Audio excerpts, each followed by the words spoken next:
And then this is my fun little thing. The moment you've all been waiting for.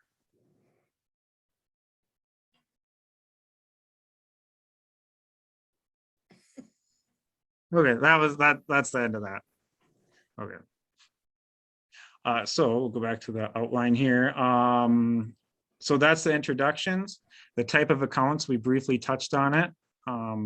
If you see on my screen, there's a little tab here for free, pro, enterprise, education, and nonprofits. I'm not going to click on them all. I do recommend if you start to use it consistently, you're going to really enjoy some of the pro features. I believe it's around $10 a month. Definitely worth paying for, but a lot of the stuff you can just do with the free version, especially if you're not constantly marketing and you just want to do something quick because you have an event coming up or something like that. The free version lets you do all kinds of stuff. And then the education, I don't know anybody who signed up for that or the nonprofits or what you have to do. I believe you have to be, just have to show proof that you're a 501c3. I clicked on it the other day. Okay, so that's the different types of accounts. And so now we will move on to, Emma's gonna cover the home screen. So I'm gonna stop sharing my screen and she's gonna share hers. I'm gonna start sharing mine.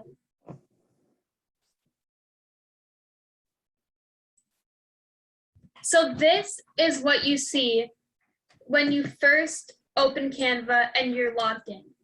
It shows this for you. It's just some different template options you can click on. And then these are your designs. There's usually a shared with me tab, I think, but I'm not seeing that for whatever reason.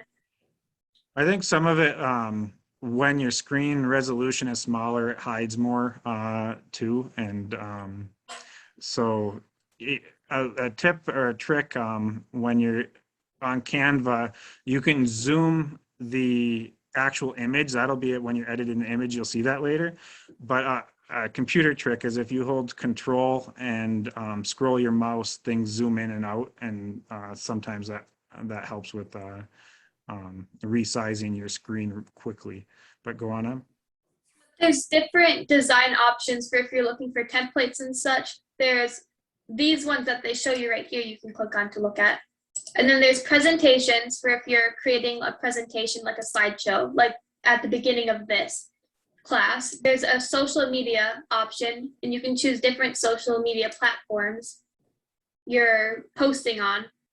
There's a video option for creating like video ads or just videos in general. And then print products, you can actually buy products through Canva, like sweatshirts, posters, business cards. And I'm not entirely certain on pricing for any of that, if it's reasonable or not, because we don't use that. And then there's some navigation stuff on the side that's kind of important. This is where you get to everything you've created. We kind of have a lot in here because we use this a lot. And then this is where you can get to see where people have shared things with you. And then the brand kit is one of the features that we use the most often. And so this is the one I started creating for this class, but you can hit add a brand kit and then just call it whatever you need. Call it whatever your business name is or whatever, and hit create.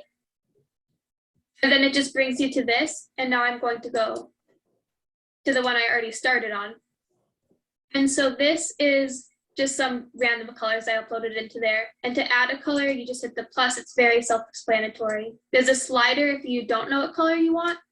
Otherwise, you can put the little code in there if you know that. With the brand kit, sorry to interrupt, but with the brand kit, I do a lot of we both do a lot of our website design too, and I never remember the hexadecimal codes. So I always go back to I always have our Canva brand kit up. So I also use the same codes that we use in Canva when we're working through WordPress or Weebly or other things like that. I just open up the brand kit, go to where the hex code was, and copy and paste it to whatever other platform I'm working in. If we upload our logo, does it help pick the colors that match that? Yes, actually, when you upload a logo, I'll just upload a random small town tech logo to show that. If you upload the logo, this Can I pops ask, up are right you here. doing this in, are you doing this in the free version right now, or in which version of this are you doing it in? This is the pro version. Everything we do today will pro be in the version. pro version, and the brand kit is not available in the free version. Okay. That brand kit it alone, if you're making more than an image, you know, here and there, is definitely worth upgrading to the pro kit just with that feature. It saves a lot of time, and when we're editing photos now, or images or videos or anything like that, it's taking us, I don't know, minutes now to put out a social media post. Same with Carolina's on in this meeting as well. She manages our pro tips blog, and she makes an image for each one. When she started, an image would take like a half an hour, and now I'd be surprised if it takes her more than a minute or two to create the image for that. And a lot of that's just because the brand kit gives that consistency. But when you upload a logo, like Dan was asking, it shows you the colors from the logo and creates a palette with them. And if you want to save that, you just hit keep. And now you just have those colors saved. And then Thank you. this is the graphic that I'm going to go over and make just so we can touch on these tabs. But these will also show up when you're choosing colors to use in your graphic you're creating. So I'll show that in a minute. So if I go back to home to create a design, you just create design, and then there's all these different options. So for this, I'm going to be creating an Instagram post just because that's a pretty common size that you see.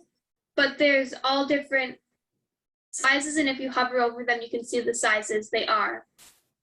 And this is helpful. There's Facebook posts and stuff for everything else too. You know, So just on that same area to the right there, there's a custom size, and right or it's here. at the bottom, it's kind of cut off on your screen there, but there's a custom size, and you can choose. So if you're doing like a flyer for that you want to print out or something, you actually can change from pixels to inches and millimeters and centimeters.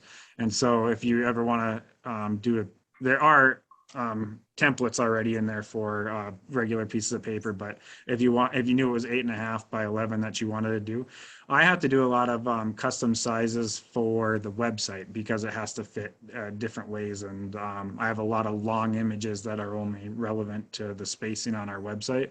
So I do a lot of the custom size, or my most popular one that I do is the Facebook post is my most popular one. Go on, Em, sorry. Yeah, so the design, you can also get to templates based on the size you created once you're in the graphic. For this, I'm not going to be using a template just to show the different features, but there's a lot to choose from. You can see they each have their own little heading right here, so you can see what kind of templates you're looking at in each thing. So to start off, I'm going to set the background first, and to do that, I'm just going, I had one saved, let's see, right here. And then once you upload an image, to set it as the background, you right click on it and hit set image as background. And you can resize it and everything once it's set as the background. There is also, there's on the left-hand side, there is also a background tab towards the bottom. It doesn't actually have as good of backgrounds as the photos. So oftentimes we'll use more photos, but they do have gradients and different things, and you can change some of the colors on the gradients, and you can search the backgrounds. But if you search the backgrounds, there's a lot less options than there are photos. And in photos, there's tons and tons of options. So if you're on if you're on photos and you want to search something like, I'm sure to find this image, she searched happy kids or something like that. You could search technology seniors. I've done that recently too, underneath the photos, and seniors and computers come up, you know, and since there's so many options and there's so many tags, that there's actually quite a bit of photos that'll come up that you can use for backgrounds. The one plus of using a background is a lot of times the colors are customizable, but that doesn't matter as much if you want an image as your background. But as he said earlier, if you're using a gradient, the background tab is the place to go. So next, where a lot of the different things you usually use to like kind of decorate your graphic art are in the Elements tab. And for this, I don't know where they just all went.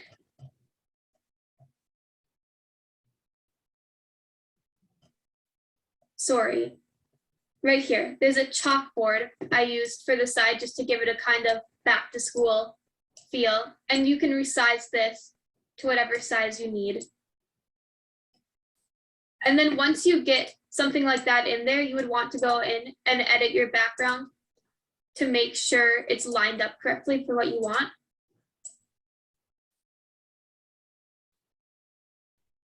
And then the edit image tab, you can put filters on your images and stuff too.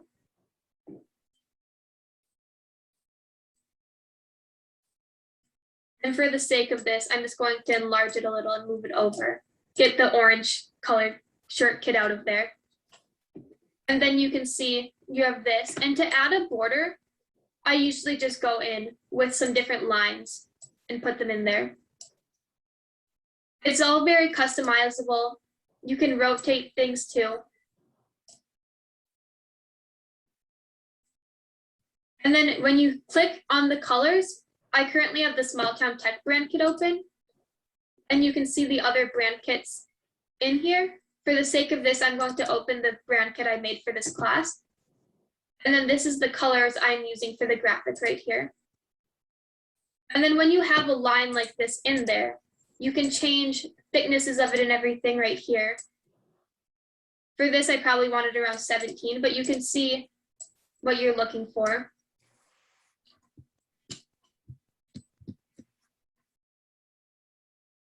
Here. For rotating everything, it's pretty self-explanatory.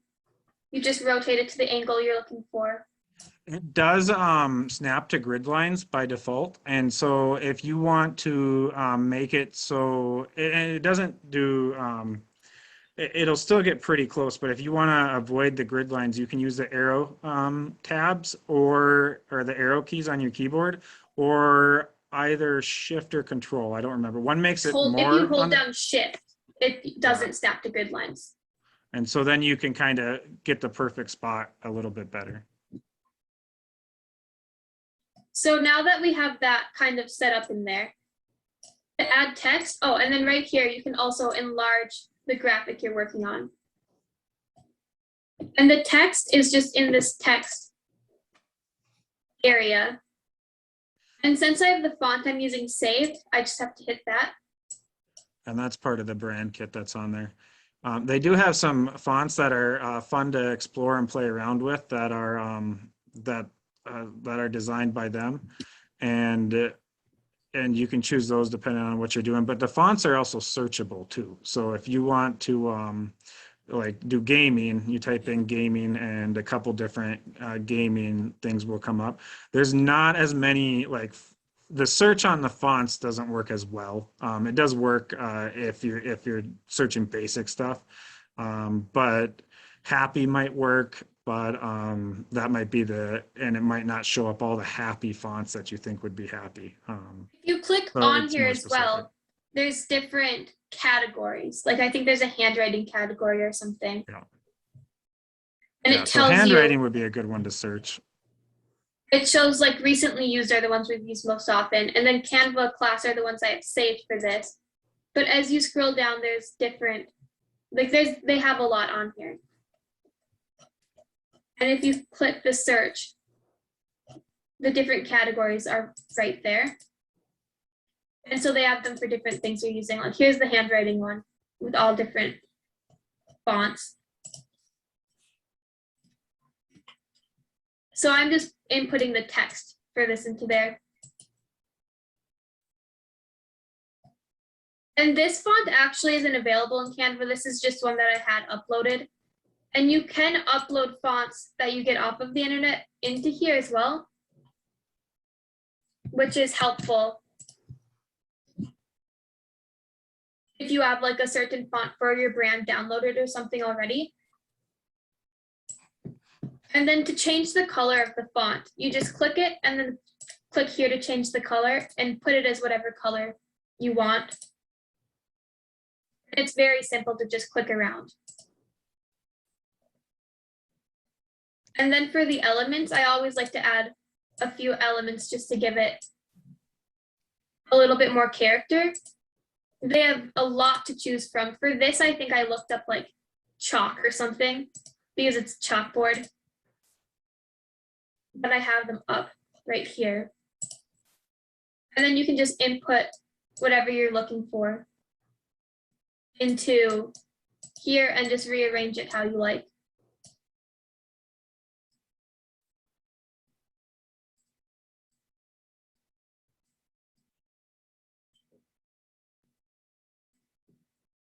Oh, another thing that you see it showed up when she added one image as chalk, and this isn't a perfect, it sometimes helps out, it sometimes doesn't, but there's that magic recommendations that comes up. And so like if you find a little character on there that you like, the magic recommendations will bring up other, the character in other positions or something like that. And it comes in handy sometimes, it's not perfect, but if you take it as recommendations, it works out pretty good. And if you like are using a person, it will show you other like drawings of people in that same art style as well. So it's helpful in that regard. Mm-hmm. Sometimes it's way off too. Yeah. So after you finish a graphic, to save it to your computer, it's pretty simple. You just hit download. And then it shows you right here the file type. You can choose whatever you need. And do you want to stop there so I can talk about the file types for one sec? You want to click back on that? Yes. So you can download a few different file types. What you see here, I believe it has everything listed. Yeah. So if you don't know much about file types, the two standard graphics or file types that you see are PNG and JPEG, and they have different use cases. PNG is for less photographic pictures, like these kids right here, that's more of a photo. So as a PNG, it'll have it'll take up more space, and you want to try to have the lowest file size possible, especially if you're using it on a website or something like that. Because what it does is if it sees one whole section as black, it'll save all that and use an algorithm and save you a lot of space because it'll recognize that all these pixels are black. Where in a photo, it changes so much. So sometimes a JPEG's more appropriate for that too. One difference is PNGs can have transparent backgrounds. And so if you want to add it to a picture of you later on, or you want to bring it over to video editing, PNGs are the way to go. That's what we mostly use because we don't have a lot of photos. And if we do, it's just usually a cutout of one of our staff members. So we use PNG primarily for most of it. PDF standard and print, that's as a portable document file. If you're doing presentations or want to print off 8.5 by 11 paper, that's the PDF print's going to be the way you want to go. And then the vector image is only available with one of the pro versions. And basically what that is it's not a photo, it's more of a logo type of image, and it scales because it uses math instead of deciding where the pixels are. And so a line takes up almost no memory, or the file size is super small for that. So if you have a 500 by 500 pixel vector image, it scales to almost infinitely very easily. Eventually you'll realize that your lines might not be the same shape once they're billboard size, and you might need to adjust it. But that's the vectors, that's what they're usually for things that need to scale exponentially. The last two things are things I will talk about when I go over what I'll be making a video. And the MP4 is just your standard video file. And the GIF, some people pronounce it GIF. That's how I usually pronounce it, but the the technical term is, or the technical pronunciation is GIF. The owner or the guy who invented it came out like a couple of years ago and finally told everybody how to say it, but I still say GIF. That doesn't have sound, and it's basically a series of images that's treated like a video. And if you're going to use a GIF on social media, you gotta know how long it can be. Because you can download from Canva a 50-second GIF, but Facebook will give you some kind of error and it'll take you a long time to figure it out. I know this from experience.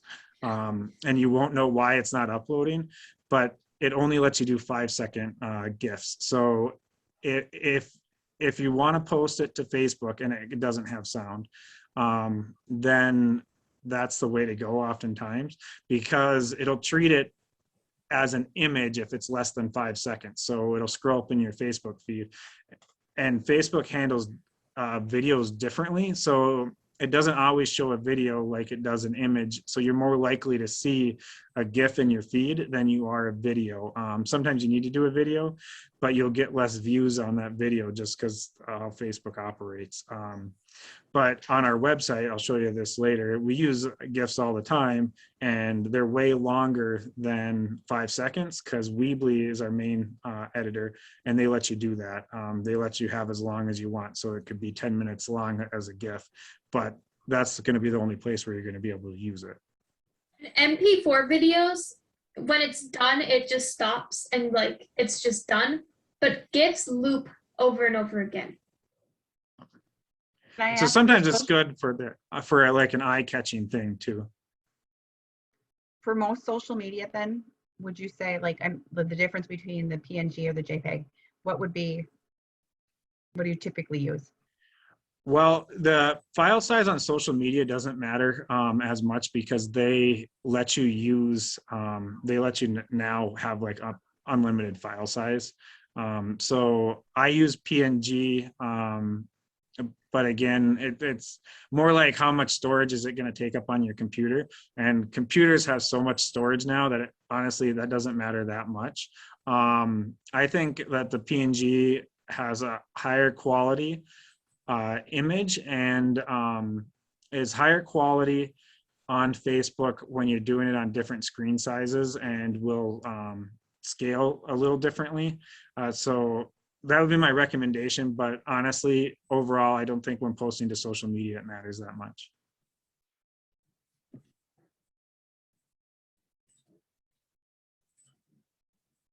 So I think that's more or less it for creating the graphic.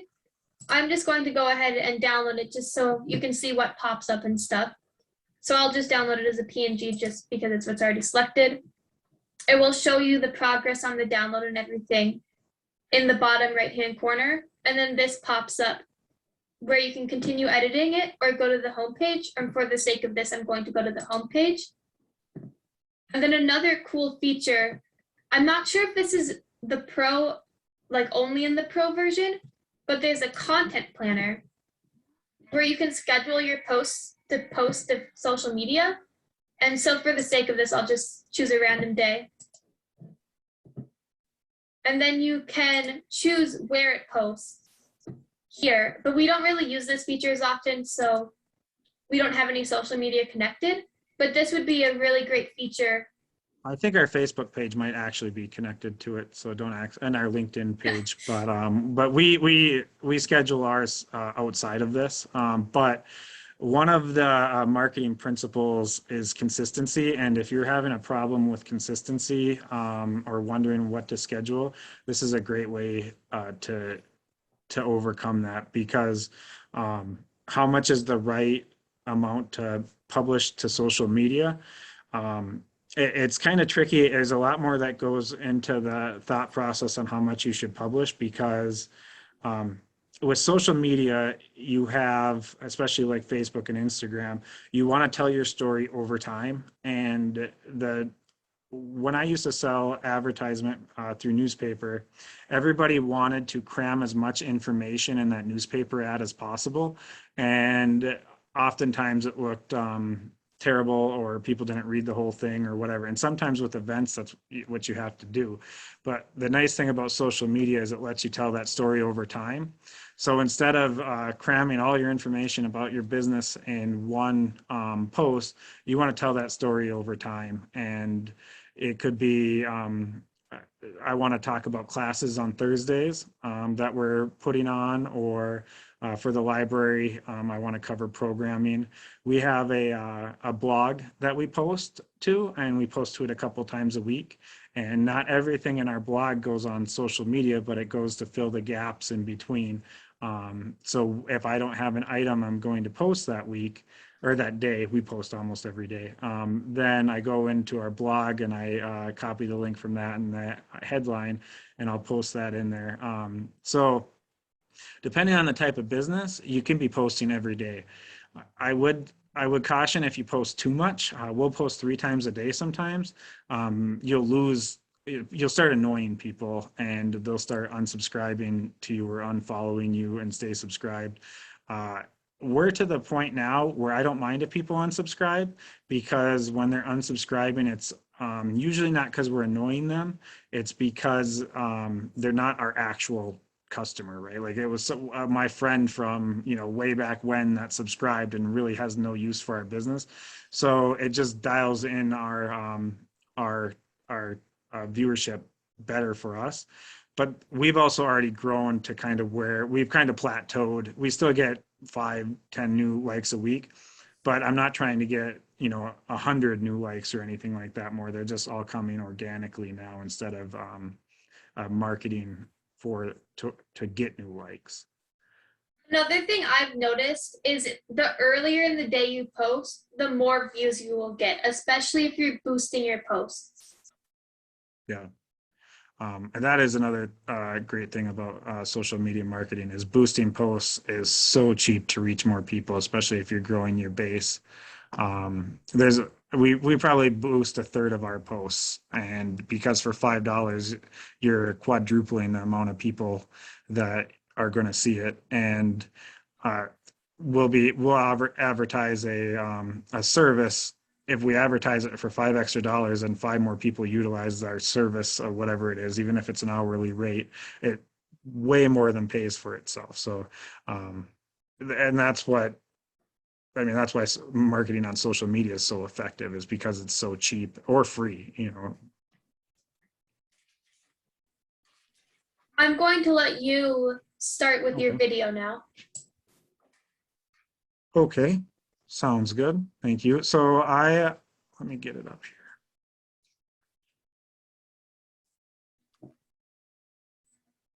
Okay, here's my screen. Okay. One thing that we didn't touch on, from your home screen, there's a learn option. And if you want to know a little bit more about how to use Canva or even social media marketing, these videos are very basic, but also very, very easy to watch too. So if you want to know more about basic social media marketing, you can just watch some of those videos, and they'll give you some very basics. It's not super in depth, but what I've seen about people's kind of skill level across the board, especially locally in our community, is if they just focused on the basics, then they would do themselves a great service just by focusing on consistency, or not trying to jam everything into one ad, planning ahead, branding, all that's in here, and it's all very basic marketing principles. So I would recommend watching some of these videos if you want to up it a little bit, and they're all like a minute or 2 long, so it doesn't take that long. I'm going to show you a quick example of a video that I made. This whole thing took me less than 5 minutes. You're not going to hear the sound on it because I wasn't able to share the sound through Zoom. So I'll show you the video.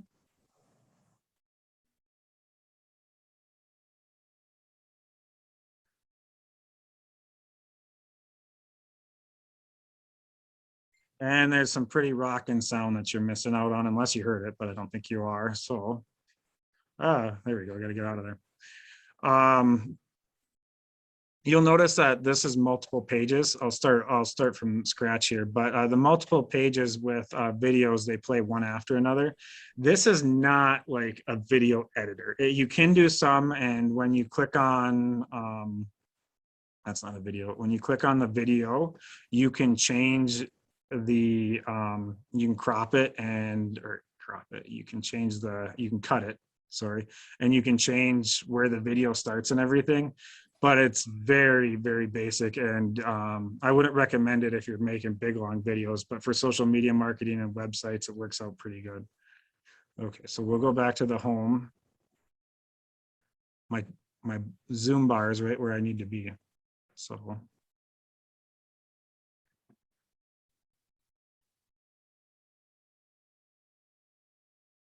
all right, so in video, your standard video size for 1080p is 1920 by 1080. And if you go to video, you'll see that. But there's other different types of video templates here. So Facebook video, if you do a 1920 by 1080p video, it will show up on Facebook and it will work fine. There's a couple other standard ratios that will work well too, but when you start doing weird stuff, Facebook will start rejecting it and you won't know why. So the best video for Facebook, because of the way that the Facebook browser works, is 1080 by 1080, and they have that here. But if you're looking for something you're going to send us somebody's phone, they have the vertical version of 1920 by 1080, which is just flipped on its side, because that's the standard phone size, even though now phones are coming in all different sizes and they're longer and stuff like that. So I'll go to a Facebook video here.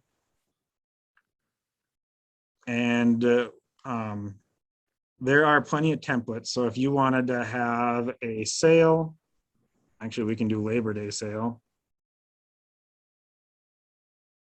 You have a sale, and this works for as well for images. They have the same thing with templates and stuff like that. There's a lot more templates on the images than there are on videos. So let's say we want to make a video about somebody playing basketball. We can go to videos down here, type in basketball. They actually have quite a few videos on here, and I wonder why more aren't showing up. There should be tons. That's kind of, oh, is it because I spelled basketball wrong? Oh, it sure is. You think it'd pick that up. So got a guy playing basketball here, and I think it's more fun when we have kids playing basketball.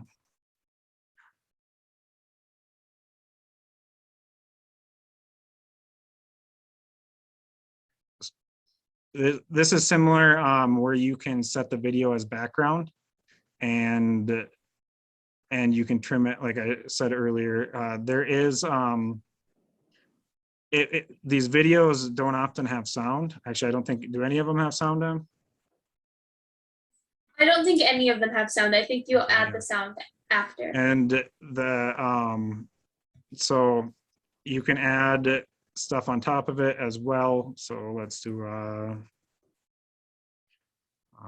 a heading. We'll use your same heading. Join the team.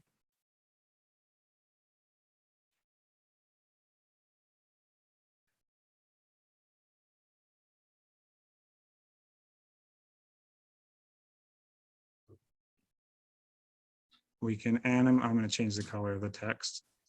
We can animate the text as well, and it'll go along with the video. And we will shorten the video because it's 29 seconds long.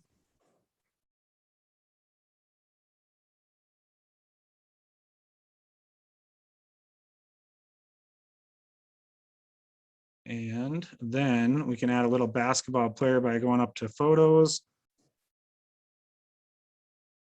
Thank you very much. You too. Let's see. Oh, we got a little fun bouncing basketball here too, I guess we could use. And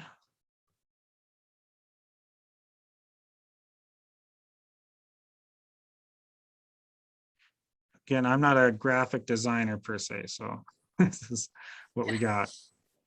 One thing I'm going to touch on is to bring stuff to the front. That you can right click on it, or like if we want to bring this to the back, up here, there's the position for it too. So one thing that we didn't touch on yet, Dad, is the Mhm. text effects, and that's something we use quite often. yeah. On the text effects, you can animate this. So if we watch it, you'll see them come in and burst there. And they have some pretty cool different effects. For if you're making a static graphic, the animations really don't do anything for you. These are the different ones that they have, and some are better than others, depending on what you're using them for. The scrapbook one can be fun. And they got a little neon one. But what she means with the text effects is right here, you can do a few different things. So if you wanted to curve it to match the basketball, you can do that underneath the effects. If you're making circle logos or stuff like that, that's fun sometimes too. Let's go ahead and crop this video so that basketball is not in there anymore.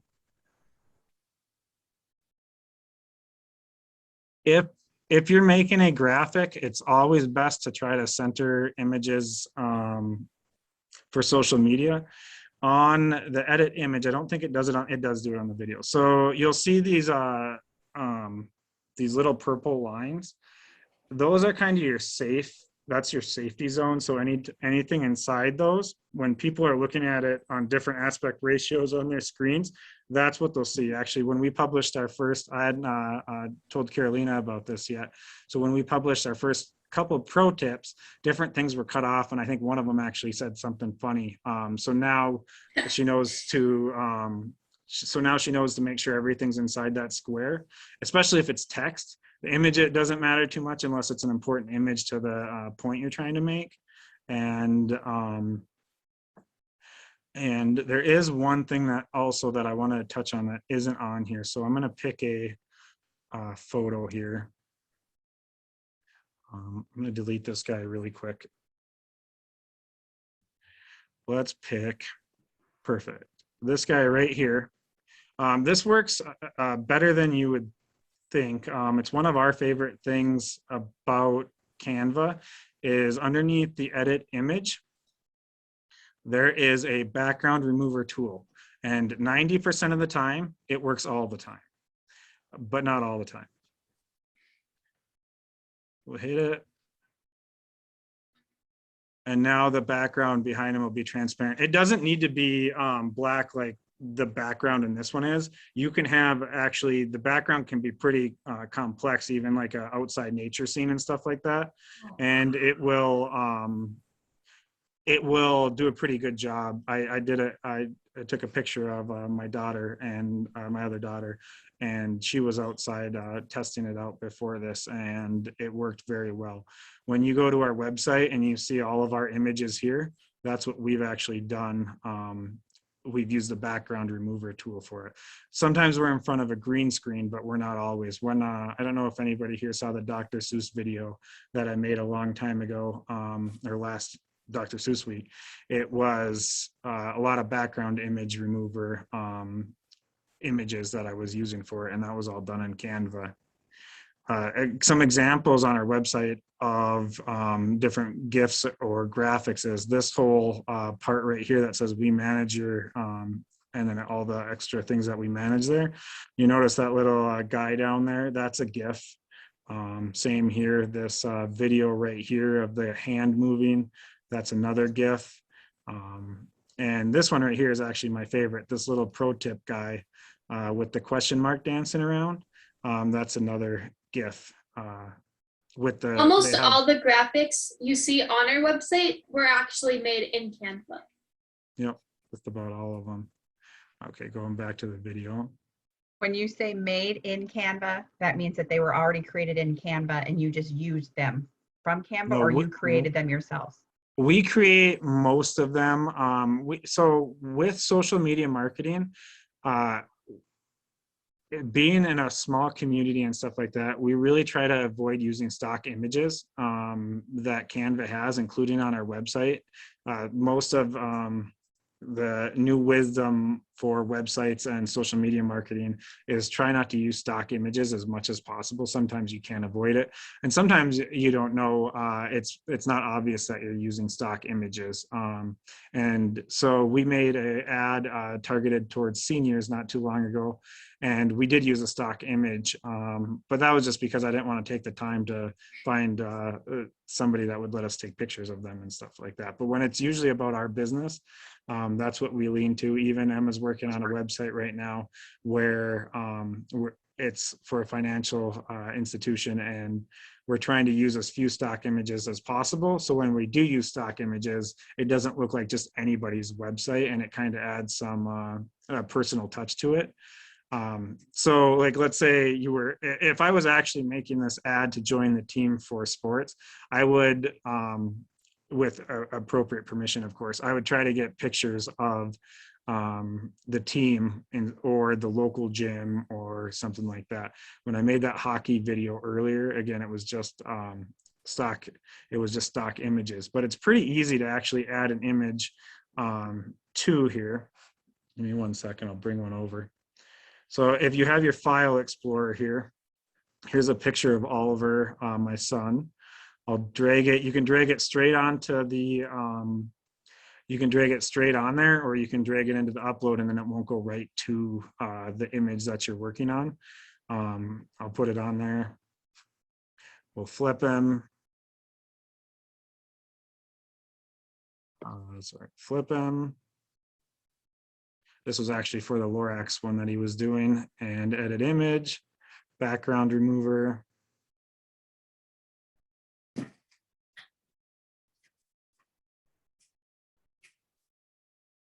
And so we get rid of this guy. And now we got Oliver telling you to join the team. There's a couple other cool things you can do with it. So with the background remover, if you're doing a bunch of images and you're removing the background, give it a few seconds to process. Otherwise, it'll start doing weird stuff. But whenever you do something, you can always undo it up at the top here. There's an undo button, or just press Control-Z.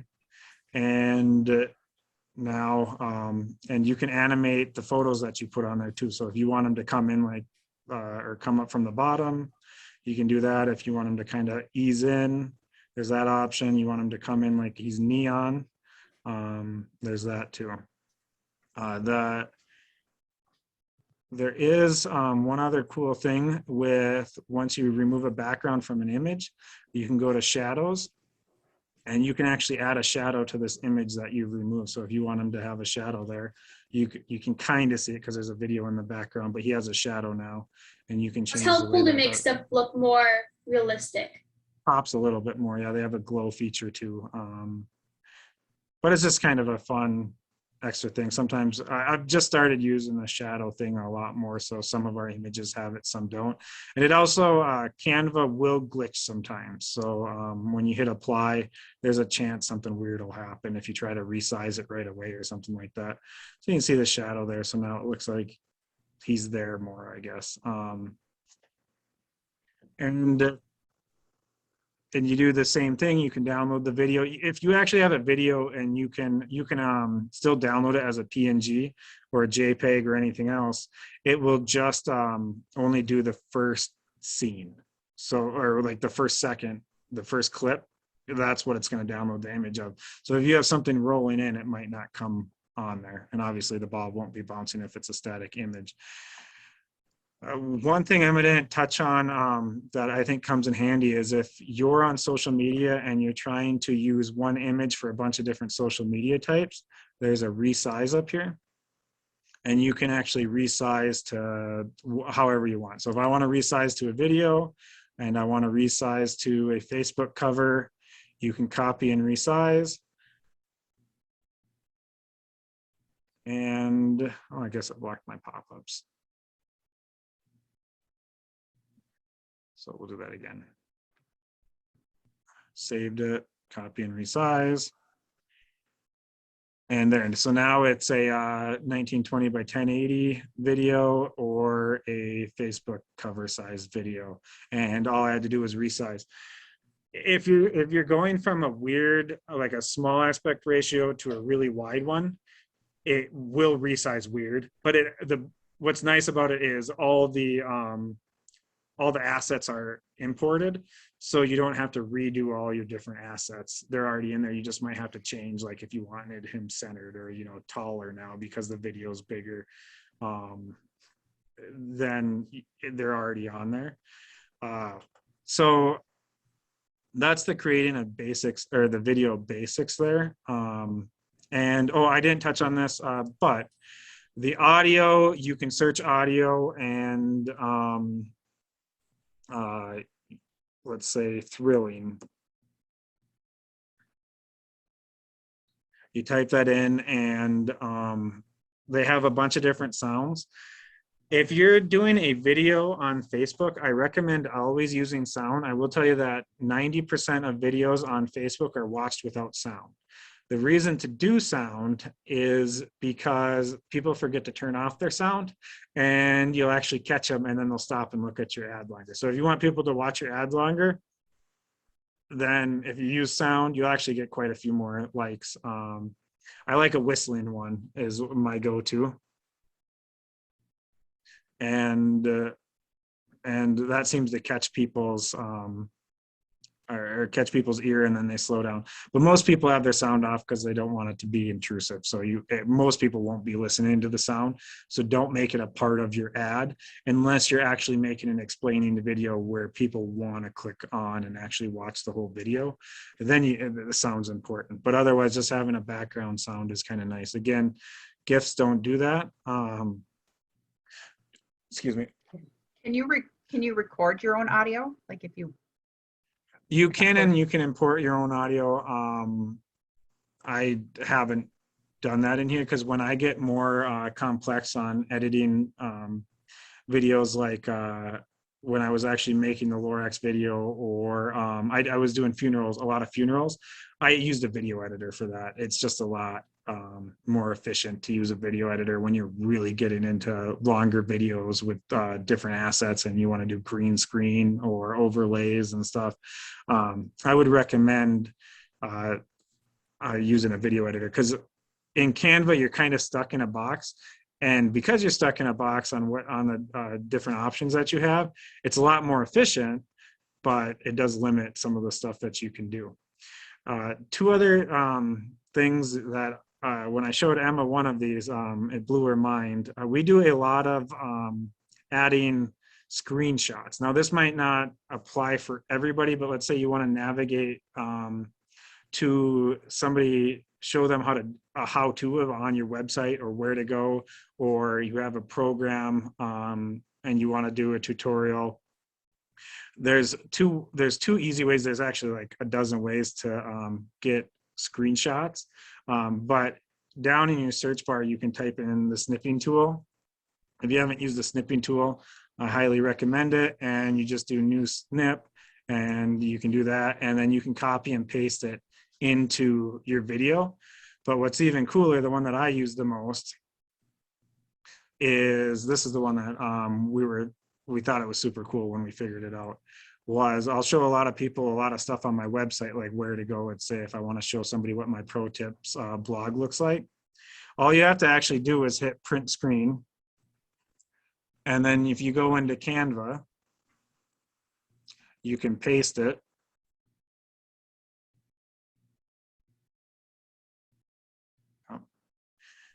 Control V. And okay, so I printed both my screens because I have a second screen up, but you can copy that. This obviously makes the video look terrible, but it's just to show a point here. So I can actually just take screenshots right from my website and use those when I'm doing marketing on how to do it. And it's literally just pressing print screen and then pasting it into whatever I'm making. And that's come in handy quite a bit since we've done it, because we do a lot of tutorials for people. Even with when people ask us how to do something, we'll just do that, and send them that image and draw an arrow on it or something and point like right here. So we literally draw people pictures when we're showing them how to do something simple. And I've had to do it with my own employees when they're asking how to do something in our point of sale system or something like that. Just hit print screen, draw, or, you know, right here on here. And it's an easy way to show somebody where something's at. Saves a online lot or in of a program. time. Yeah. Can you just do that? Like you like copy an image? Is it just a right click? So whatever you have pulled up on your computer screen, you can right click and it print screen comes Yeah. up? Yep. Never So, even noticed well, that it kind of before. depends. If it's an image, like if you're on, so if you're on a website and you want to copy an image, and that brings up a good point that I need to talk about. If you are just on a random website, well, let's just go back to our website. This is an image right here. You can right click it and copy image and then go in there and paste. If you're advertising low key and you're not making money on social media, you're not going to get flagged for using other people's images. And this one right here, obviously we didn't copyright.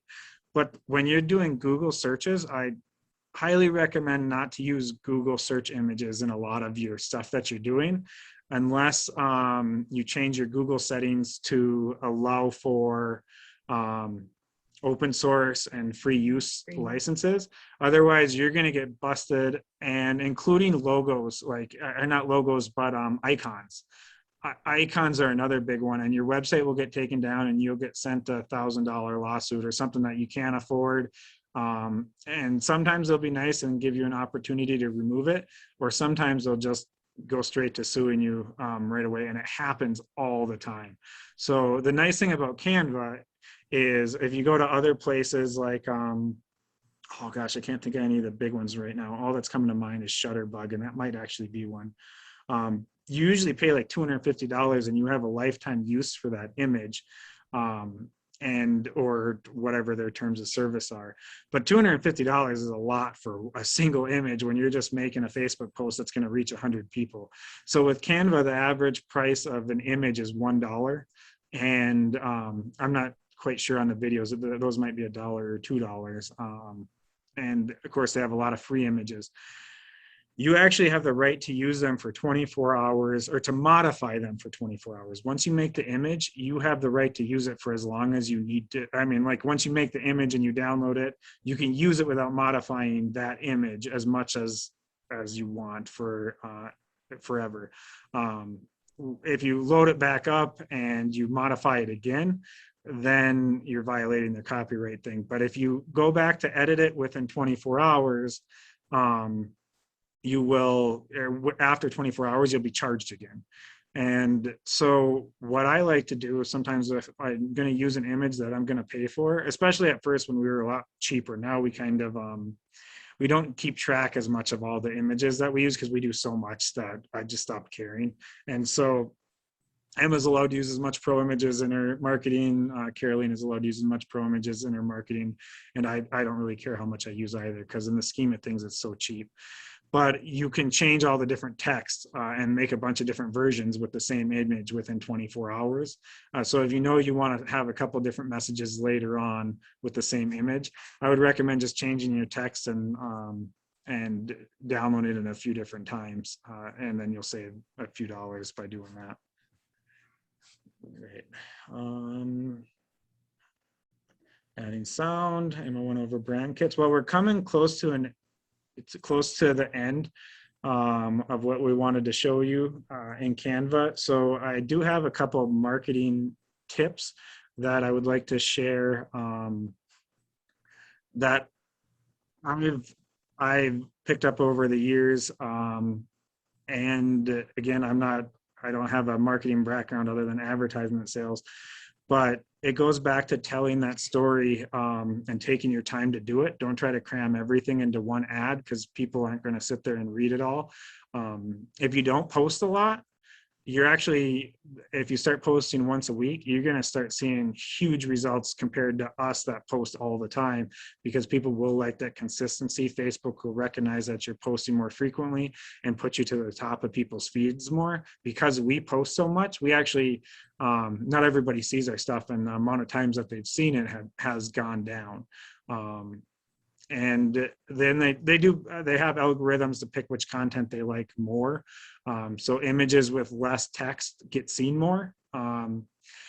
When you're making an image, you don't always, for your event, if you're only posting it on social media, you don't need to add your logo to it every time to take up more space, because your logo is literally right there in the post above it, with right next to your name, and people know who's posting it. So you don't always need to brand yourself on the ad that you're doing. Sometimes it makes sense, sometimes it doesn't.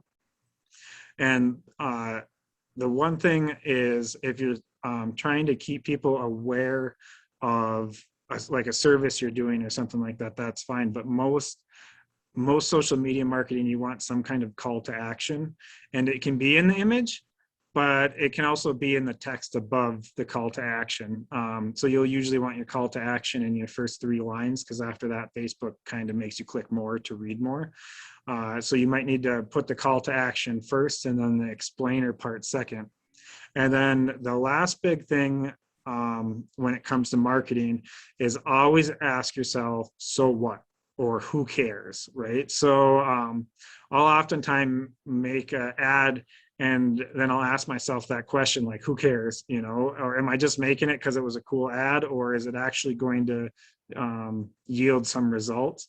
I actually call it who gives a expletive, and then I found out that it already had a term called "so what," so that was a little less colorful. So if you're posting something, ask yourself who cares or so what. And if honestly you don't think that the people you're trying to reach are going to care about your ad, redo your ad. If you don't think if you're trying to reach, let's say, a senior population, and you put a bunch of teenagers skateboarding, so what, right? Like that demographic doesn't care about that. Babies, cats, they always do well, but sometimes you got to ask yourself, so what? Is the ad doing what it's supposed to do for us? Or are people just stopping, looking at it, saying cute baby, and then scrolling on? Back when I was in marketing for newspapers, if we put a baby on the ad, especially for photographers, it would exponentially score higher in the metrics than any other ad out there, including people picking on it or clicking on it. But again, so what is it yielding the results, or are they just looking at pictures of people's kids? Yeah, I guess that actually sums up everything on our list, I think, right, Em? Yeah, I think I've covered everything I wanted to.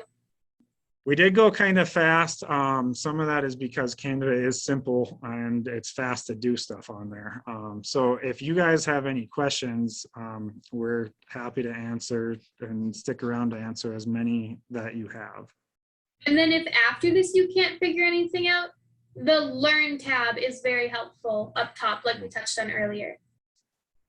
We will do at Small Town Tech, we'll do marketing for people and stuff like that, but it is not cost effective. So if we're not doing your website and it's not part of a whole package, if you just want ever one flyer, we've done this for Servants of Shelter, I think we did it for free, but if you want one flyer made for an event, maybe that makes sense. But the reason why we gave this class is because we wanted people empowered to do their own marketing, because it is simple if you do it, and not a lot of people in this community that we live in anyways are doing good social media marketing. Some are doing a lot better than others, and some are just posting a random thing once a month, and that's not really doing you any good. So tell your story and be consistent. Is there any questions? Okay, well, if there's no questions, we hope you enjoyed it. Thank you for taking your time out of your day, and we appreciate the turnout. We're happy. We only wanted 2, and we got a few more, so it was pretty productive. Thank you. I had never explored video, so. Yeah, it's pretty cool, and the video options that they have, there's just tons of them. And so underneath, when you're creating the video for like even technology, there's a lot for libraries too. I was looking at that the other day. But where'd it go? Oh, I'm in templates. Especially a lot if for you've never done libraries any and video editing before, the video tab's a great way to start, just for some simple stuff. to kind of figure out what to do. Thank you. Thanks, guys. This was All useful. right. Thanks for tuning in.